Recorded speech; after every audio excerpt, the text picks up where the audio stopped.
Now those two there on those 10 directions are the easier ones. When we start to get the rotation and side bending, we want to make sure we actually do these in the right direction.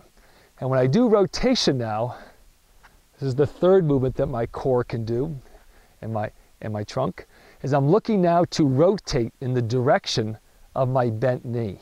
So on step number 1, I'm going to come up with my right foot.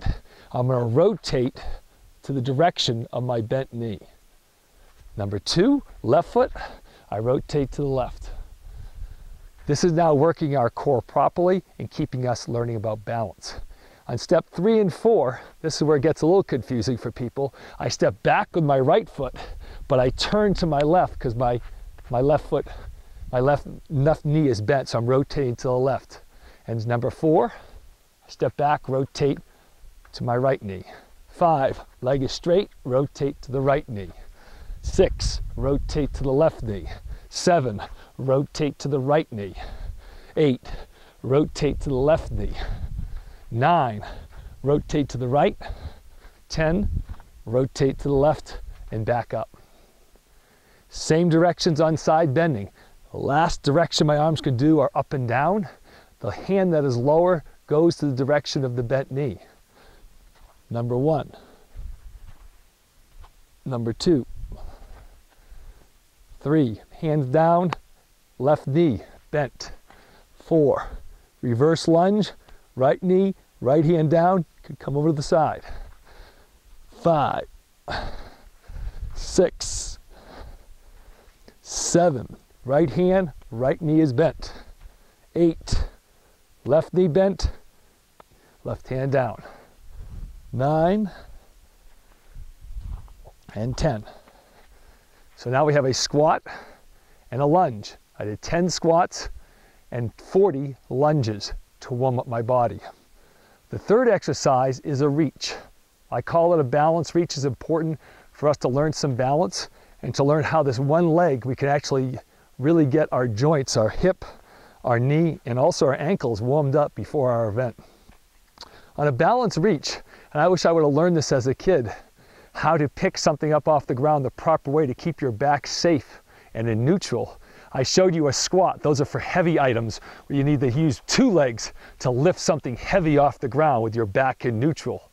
The second one I show you is a lunge. Let's say something's in a closet where you have to kind of reach out in that flexion to pick something up. Again, your back stays in neutral. The third way to pick up something properly is a balance reach where I have one leg. Let's say I want to pick like a pencil off the ground. My right leg stays down and my left leg, my left arm picks up that item off the ground. A lot of people who go, like sometimes golfers are prone to this. They might have something in front of them, like a golf ball is down in a hole, and they might go down with their right side, and that puts pressure on their discs as well because they're twisting their body going down to get something off the ground. Anytime we lift something up properly, we want to keep our back in neutral to stay safe. And so that's why I use right leg, left hand down. If my left leg is down, my right hand goes down in front of me. And that's how to pick something up in front of you. If I have something to my side, I'd have my right leg and my right hand go down to the side. And on the left side, it goes like that, left leg, left hand down. In my warm-up exercises, I'm going to do 16 reaches, where I'm going to try to take 4 different levels of horizontal direction. And it looks like this. So I have my right leg down. I'm going to reach with my left hand. I'm going to reach out shoulder,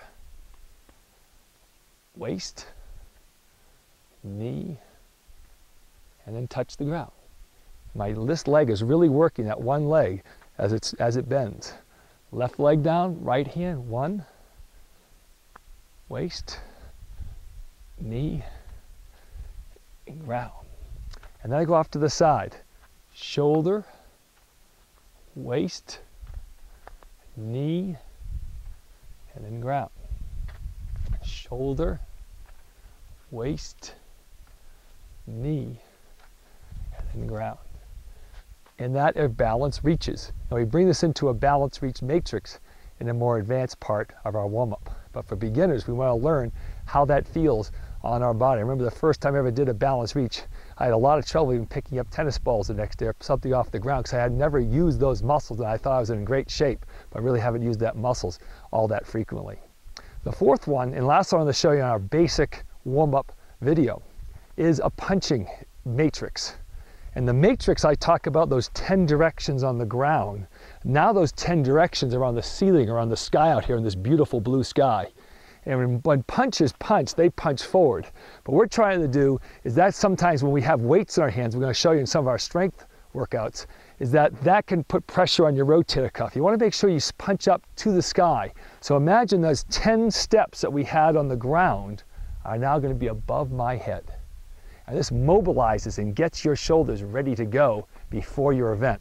So it looks like this. I'll start with a nice position, and I'll have feet a little wider than my shoulders.